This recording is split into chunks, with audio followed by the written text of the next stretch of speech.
I'm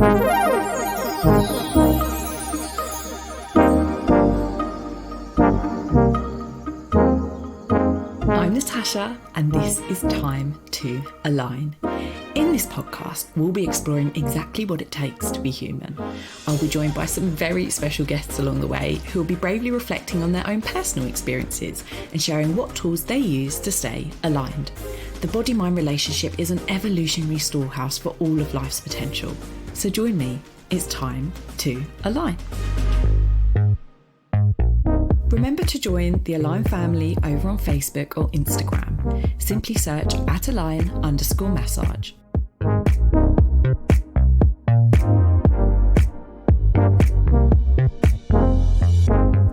Hello and welcome to episode 3 of Time to Align. I hope you're all keeping safe and well. So let us just get into the groove and take a moment to settle into this episode together. So with me, take a deep breath in through the nose. Bring the shoulders up to meet the ears. And with a big exhale out of the mouth, drop the shoulders and just have a quick wiggle with me. Now, this episode really doesn't need much of an introduction. I talk with my very good friend, Lucy Rowland, who, like me, works with the body and has a background in dance. Her interests over recent years have shifted, and she speaks openly about how she has used these learning experiences for the positive during the current pandemic. Now, apologies in advance for my giggles and cackling, which tend to take place throughout this conversation. I really hope you enjoy it. So without further ado, let's see exactly what Lucy had to say about life and her experience of lockdown, which continues to push us all into an alternative way of living. Hello, Lucy. I am with Lucy today, and I'm going to dive straight in for this one. All right. Introduce yourself. My name's Lucy Rowland. I am a yoga teacher by trade, marketeer, also by trade. Many fingers and many pies. Yes. Many routes to hustle. However, I feel like yoga teacher puts me in a little bit of a box. And actually, there's a lot more to me than that. Grew up with loads of movement in my life, always danced from a really young age. So I have a real sense of kind of movement, breath, feeling, how everything combines together. Body work, breath work, everything. So yeah, I don't actually know if I could give myself one name or what would be on my CV. Don't really know. What would encompass it. Exactly. But that's what I love about you, because so many fingers and so many pies. Yeah. So today, obviously, is a chance to kind of talk about how you have navigated your way through this pandemic. But also just like what has led you to doing what you do now, and the coping mechanisms behind how you survive, essentially. So I'm going to ask you a question. That question being, how are you feeling right now? I'm actually feeling pretty good. I actually feel quite good. Since the first lockdown in March, that did throw me a bit because I spent 2 years busting my ass to try and get loads of classes in yoga studios, and then all the yoga studios, they closed. So having to pivot quite drastically and sort of relearn how to communicate with people, how to help people feel into what's going on in their own bodies via a screen was a little bit of a weird one. But since then, I've really focused on myself, and I've never put that much time into focusing on myself before. I feel really grounded. I feel really centered. I feel like I'm on the right path. It's so nice. Everything's happening for a reason. I've done some fantastic trainings with different people. Which you're still doing now. Yeah, which I'm still doing now. Yeah, Yoga Nidra with a guy called Craig Norris. He's a very well-respected teacher of mine, and doing Yoga Nidra training with him has just like opened up this whole experience of being able to welcome yourself, being able to show up for yourself and welcome whatever arises. Yeah. Within I love that. And just being able to accept how you feel at that time and know that that is a part of you and you can cherish the downs. Yeah. And the society just puts all of these things in like that's a down emotion or that's a negative emotion. Actually, like, they're just sensations that move through the body. And I think that, like you just said, show up for yourself. Yeah. And I think that is such a... I don't think I've ever, like, heard it phrased like that, really, because it really is just about showing up for yourself. That's the thing. And I think at the start of lockdown, everyone put a lot of pressure on themselves to be like, I'm going to get up and I'm going to do a 5K every day and meditate for 20 minutes. Yeah. And, like, obviously you don't do that because it's, like, not realistic for anybody to do those things in lockdown. But just taking each day as it comes, spending time in the morning, waking up, not looking at my phone straight away. How do I feel today? What do I need to do today? Sometimes it's like a rocket yoga class for 90 minutes that makes me sweat. Sometimes it's a HIIT class. Sometimes it's having a bath. And sometimes it's doing absolutely nothing at all and sitting on the sofa on my ass. But I'm doing those things mindfully. Meditation is whatever works for you, which could be... One of my other dear teachers, Jambo, he'd say, you've got to meditate for 28 minutes and 8 seconds because that's the time it takes for your body's energy to replenish from a Taoism, an energetic standpoint from Chinese medicine, which is great. But a lot of people can't do that. Sometimes I don't feel like doing that. So that day, boxing is my meditation. Or running might be. Or, you know...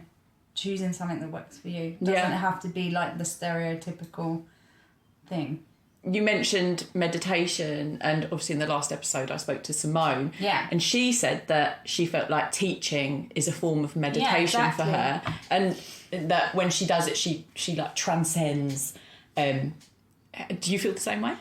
Yeah, I would. So meditation is essentially not about clearing the mind, is it? It's about focusing your attention on one thing. So whether that is watching your breath for 10 minutes, you're focusing your attention on your breath, which means the other thoughts, good, bad, whatever you want to call them, disappear into the background. So you have this clearer point of vision, this clearer focused attention. So it can definitely relate to what Simone is talking about. That's what yoga does. It's the same thing. It's a moving meditation. There's so much going on all the time.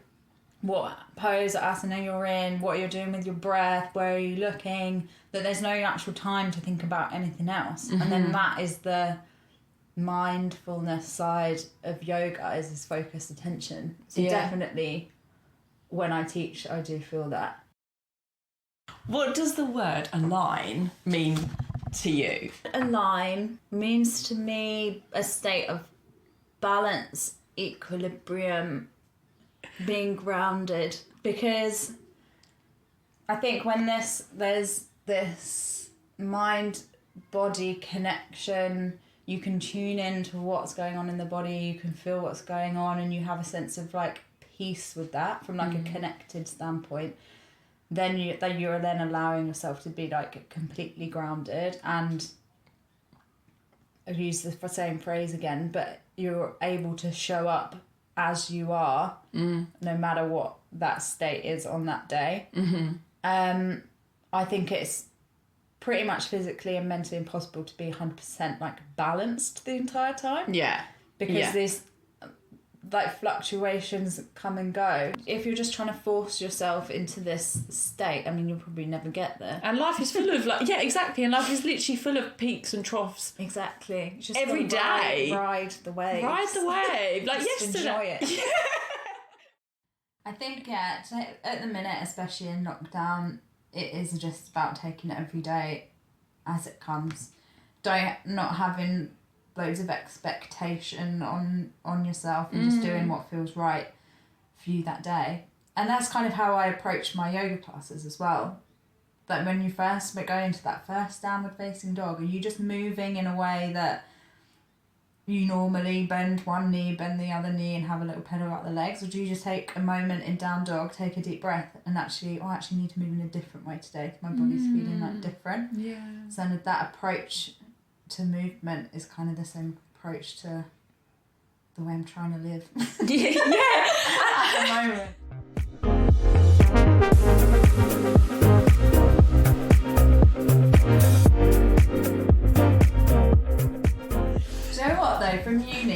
our teacher Kayla said something. She said something once that has like really stuck with me. Go on. We were stretching once, Yeah. and I think we must have been like in second, like in a straddle on the floor, and like trying to creep ourselves forward to like be flat, like pancake flat. And she went, breathe deeply. It's not pain, it's just sensation. Yeah. Do you remember that? And when you're teaching yoga and you might be going into like some more deeper, more challenging poses, just saying that, do you associate that sensation with pain? Absolutely. You come out of that mind frame, and it's the same how you'd approach emotions. If you're like really upset about something and then you're like, for God's sake, I'm so upset, I can't believe I've done that, you're making it worse for yourself. If you're just like, well, okay, that was just like a sensation that arose and now it's gone. Yeah.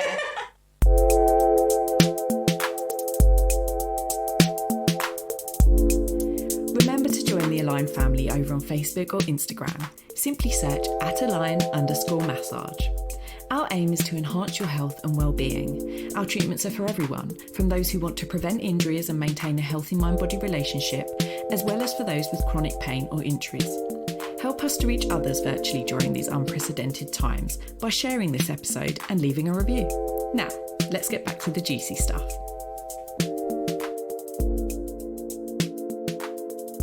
How do you think that past personal experiences, we're going deep, how past personal experiences have influenced the way that you have dealt with this pandemic?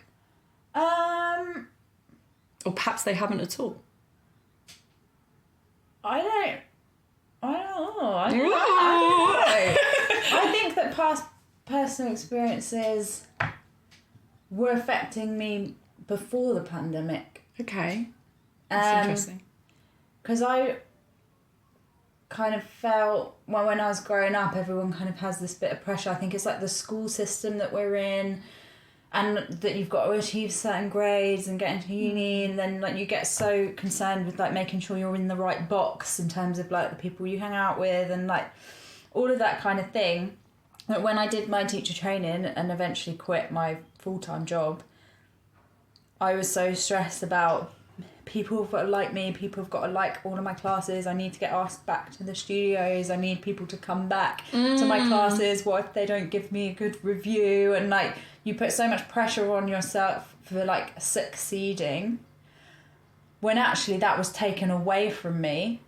I realised that that doesn't matter. Before, when I was so solely focused on teaching in studios, I felt like I had to teach what the punters were expecting And what they wanted me to teach. Yeah. So people are paying a lot of money to come to yoga classes in London, and you want to give them like what they want essentially, but actually reining that back and focusing on, okay, what do I actually want to teach?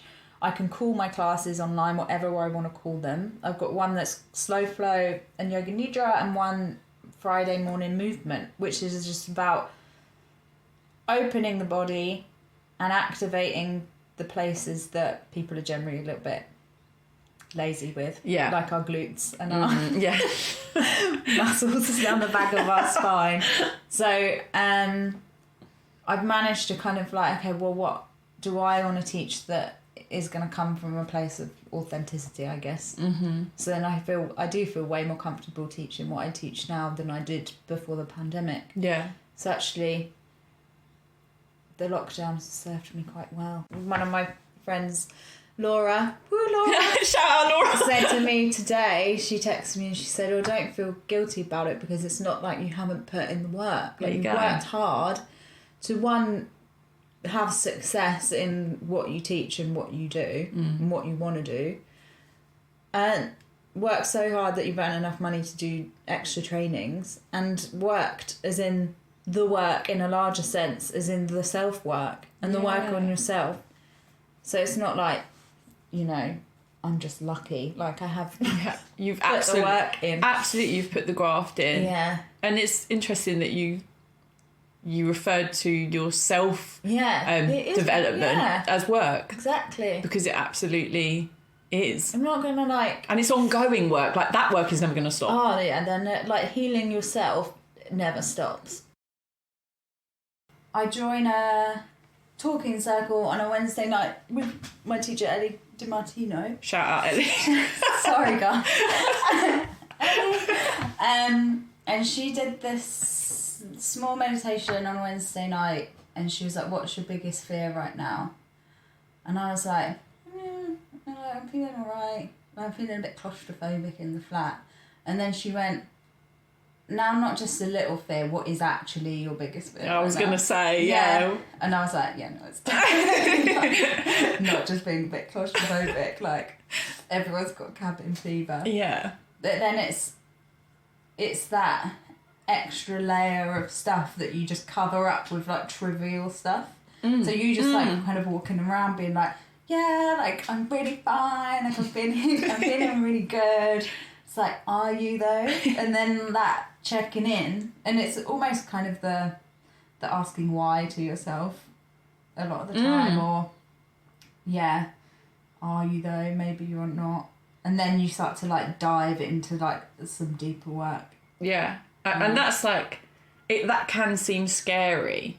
Yeah. And I think that's why so many people do suppress. Yeah, that resistance. Yeah, exactly, resistance. It is scary to go there. But I think this idea of welcoming every part of you in whatever manifestation or form that takes is how you can start to like move forward. And our experiences have shaped us, and you don't have to like ignore the experiences that you had or have. It's like, what have I learnt? What can I move forward with? Like, this is all just like part of life. It really is. It's just the journey that we're all individually on, and I think it is a really brave step. I actually think it's less of a, like, is it like, it's less of a boo-hoo. I don't won't finish the sentence. It's less of a boo-hoo thing to do. I'm sure that's the... I know what you mean. Yeah. Taboo? Taboo. Boo-hoo. Oh. Don't shop there, there's a bathroom environment. Yeah, boo-hoo that guy. Yeah, don't shop there. But yes, I think that... Be proud to be in therapy. Yeah, just be proud to question. Exactly. Find out what's going on with yourself. So, tools so far that we have spoken about are... Oh my God, everything. Check in with yourself. Yeah. A key takeaway, if you remember anything from this. Takeaway tools. Here we go. Takeaway tools. Check in with yourself. 1. Don't look at your phone first thing in the morning. 2. Breathe deeply 3. into your belly and into your ribs. Again, everybody all together now. Don't be afraid to get therapy. Yeah. And welcome everything in. The good, the bad, the ugly, everything is a part of you. Oh. Enjoy it and embrace it. That's my 5. Was that 5? Yeah, that was 5. That was very, like... That was great. That was like... I'll like write them in a comment or something on Instagram so you can remember. Yeah, it will be in the comments. So don't fear, guys. To end, please can you... I'm really putting you on the spot here. Could you recommend either a song, a book, or a TV programme for someone to go away, whoever's listening, can go away and do and watch or listen to end their day with? Yes. On a positive note. I would recommend a book that actually you bought me for my birthday. Oh. It's by Kay Tempest. It's called On Connection. Mm-hmm. And the way they word it is just phenomenal. How we're so disconnected from what is going on around us. And this, I've spoken about like being in your body and just how much we're all in our head a whole lot of the time. And actually taking the time also would recommend go on a walk without your phone and actually like without listening to anything, actually like Kay talks about it, looking at the trees, what do they actually look like, looking at the sky, looking at the ground that you're Listening walking to the on, birds, feeling the air on your skin, and try and re-evoke this feeling of connection to you and the things that are around you. Yeah. Like having a chat with your mate and not having something on while you're eating your dinner, and actually like enjoy the food that you're putting in your body, and and try and, they talk a lot about kind of getting this connection back, which is really lovely. Well, thank you. You're welcome. This has been fun. Been so nice. I love you. And yeah, thank you so much. You're welcome. Bye.